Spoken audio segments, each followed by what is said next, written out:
Ada banyak nama-nama hebat. Kita tidak pernah sendiri dalam kisah hidup kita. Kita adalah salah satu di antara golongan-golongan baik atau buruk. Ashtatan. Nah, salah satu kesamaan di antara 4 wanita hebat ini, selain juga nanti ada, sebetulnya ada Aisyah, ada nama-nama yang lainnya, Hafsah, hebat-hebat semua lah. Tapi ada satu kesamaan di antara mereka semua. Mereka itu semuanya diuji. Ujian mereka itu berat-berat, gak ada yang ringan. Tapi mereka semuanya sabar. Asia sabar sampai akhir hayatnya. Maryam sabar sampai akhir hayatnya, jadi single parent. Khadijah sabar sampai akhir hayatnya, jadi support system. Sampai meninggalnya gak punya apa-apa, jatuh miskin. Fatimah sabar sampai akhir hayatnya, meninggalnya juga dalam keadaan kesusahan. Dan dia adalah keluarga Nabi pertama yang menyusul Nabi setelah Nabi wafat. Putri Nabi yang pertama meninggal setelah Nabi wafat. Artinya semua mereka susah. Bahkan Aisyah, anak orang kaya, bapaknya Abu Bakar yang kaya raya, tapi setelah menikah dengan Rasulullah hidupnya juga sederhana. Kenapa sederhana? Karena berjuang bersama Rasul. Semua mereka adalah orang-orang yang uji. Sehingga selain menjadi seorang perempuan yang punya standar tinggi, bersabarlah jika Allah memberikan kalian ujian. Itu artinya Allah lagi mau mengangkat derajat kalian dan memasukkan kalian ke dalam salah satu golongan-golongan orang-orang yang istimewa. Nanti Allah akan memperlakukan kalian seperti Allah memperlakukan mereka semuanya. Bagaimana Allah memperlakukan Asia? Asia itu memang kalau kita lihat dari kacamata kita, disiksa dengan cara diikat tangannya, diikat kakinya, lalu dipalu, kayak disalib gitu. Dipalu di mana? Di pohon korma. Sampai Firaun, sampai kehausan, kelaparan, pendarahan, kemudian dengan luka-luka di tubuhnya yang sangat banyak, bekas tombak, bekas panah, bekas cambuk, bekas dilempari batu, bekas dibakar, semua ada di dalam di tubuhnya. Tapi yang luar biasa, dia meninggal dalam keadaan tersenyum. Kenapa dia meninggal dalam keadaan tersenyum? Karena Allah angkat sakitnya sejak dia masih di dunia, diganti dengan keindahan dan kenikmatan dia melihat surga secara live melihat surga, bukan record, bukan AI, benar-benar melihat surga langsung. Kenapa bisa melihat Ustaz? Karena Allah beri dia basirah, pandangan yang menembus batas. Bahasa sederhananya dibuka hijab. Dibuka hijab itu artinya dikasih basirah, dikasih pandangan yang bisa menembus batas jarak, batas dimensi waktu, bisa langsung melihat surga live. Bukan hanya dengan matanya, dengan hidungnya, dengan telinganya, dengan kulitnya. Dia ngerasa surga, bukan cuma dilihat. Dia ngerasa aroma surga yang harum. Dia mendengar suara nyanyian surga yang indah. Dia merasakan angin-angin surga yang membelai kulitnya. Dia rasakan surga secara langsung, walaupun dia sedang disiksa di kebun atau di pohon korma. Sehingga dicabut rasa sakitnya, diganti dengan kenikmatan. Artinya orang yang diuji gak selalu orang yang paling menderita. Menderita ataupun bahagia itu bukan tentang ujian, tapi tentang rasanya. Dan rasa itu tergantung apa yang dia dapatkan. Kalau Allah kasih dia kebahagiaan, orang susah pun bisa bahagia. Kita menyaksikan banyak banget kan syahid-syahid di Palestina yang meninggalnya masih tersenyum. Senyum itu bukan senyum biasa, senyum itu tuh lebar loh, sampai kelihatan gigi. Masa meninggal gini?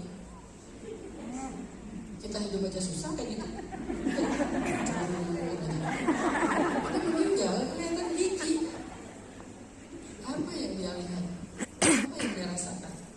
Padahal kan meninggalnya bukan meninggal yang di atas kasur, apa misalnya sakit apa. Enggak, meninggalnya tuh kakinya putus, meninggalnya tubuhnya hancur, meninggalnya kena bom, kena apa misalnya peluru. Tapi kok senyumnya tuh lebar sampai membuat wajahnya tuh ada garis-garis yang bukan garis biasa. Kalau orang yang nggak ada garisnya kan senyumnya gini aja, bukan senyum malah ekspresinya diam gitu, dingin. Ini enggak, kan ketarik saraf-sarafnya. Berarti kan ada kesengajaan.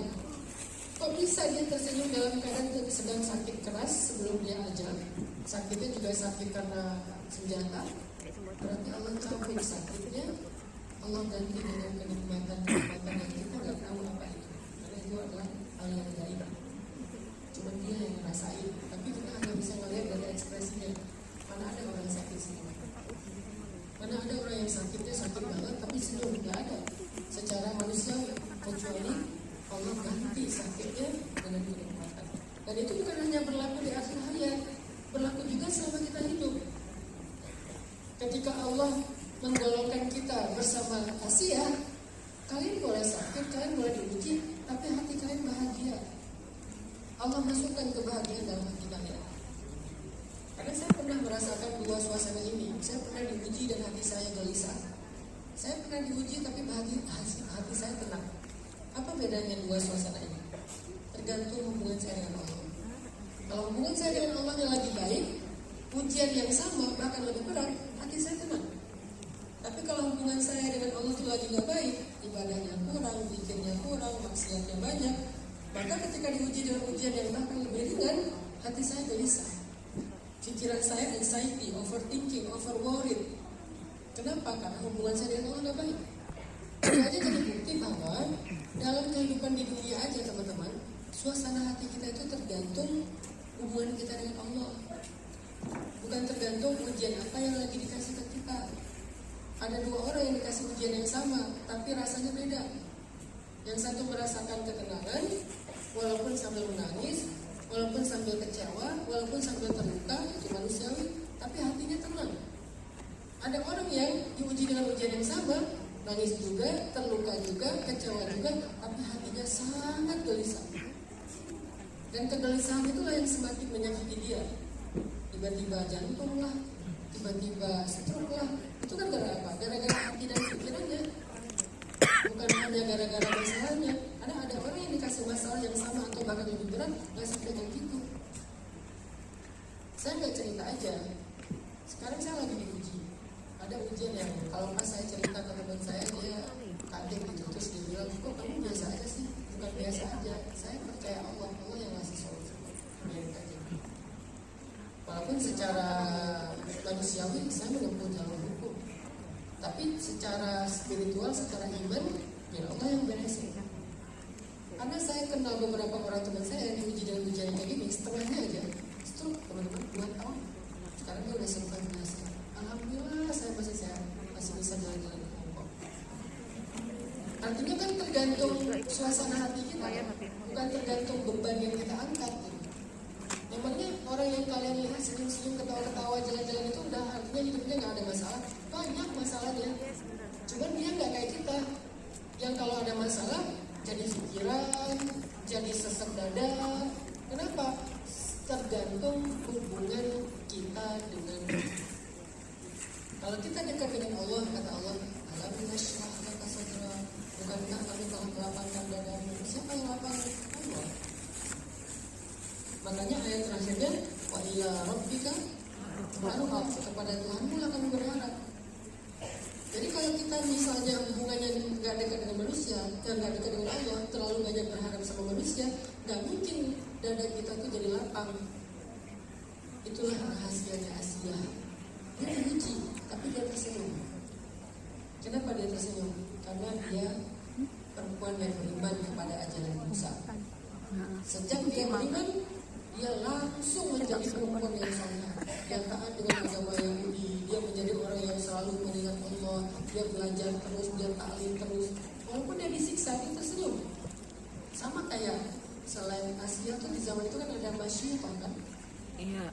Masyitah itu kan ujiannya wali banget tuh. Suaminya, anak-anaknya digoreng. Bukan dibakar, digoreng, dimasukin ke dalam minyak mendidih. Tinggal bayinya yang di dalam gendongannya. Tapi terjadi keajaiban. Sebelum dia masuk, tadinya kan bayinya mau masuk, terus dia nggak kuat lagi, mau musyrik, mau murtad kan. Tapi bayinya bisa ngomong. Satu di antara 4 bayi yang bisa ngomong. Selain Musa, Isa, bayi Masyitah, ketiga bayi yang bisa ngomong. Isa, Masyitah, ada satu lagi nanti bayi dari perempuan yang dituduh laki-laki yang dituduh berzina dengan perempuan hamil. Ada 3 cerita Islam bayi bisa ngomong. Salah satunya bayinya Masyifah. Kenapa bayi ini bisa ngomong? Pertolongan Allah untuk menenangkan Masyifah. Jadi Allah punya banyak cara untuk menenangkan hamba-hambanya. Salah satunya dengan ini bayi bisa ngomong. Bayi ini bilang, ibu yang emak, jangan khawatir. Adik kakak-kakak sama ayah itu sudah nikmat hidupnya di surga Allah. Sekarang kita akan menyusul mereka. Ummah jangan khawatir, kita gak akan kesakitan lagi setelah ini. Allah akan menyelamatkan kita. Ummah jangan pernah ninggalin agama Allah. Akhirnya gara-gara kata-kata anak bayinya yang sangat lembut, manggil ibunya bukan ummi, ummah. Karena bahasa Arab itu kalau yang ummi, abi itu biasa. Kalau yang lembut itu abati dan ummah. Sampai ke Indonesia jadi mama.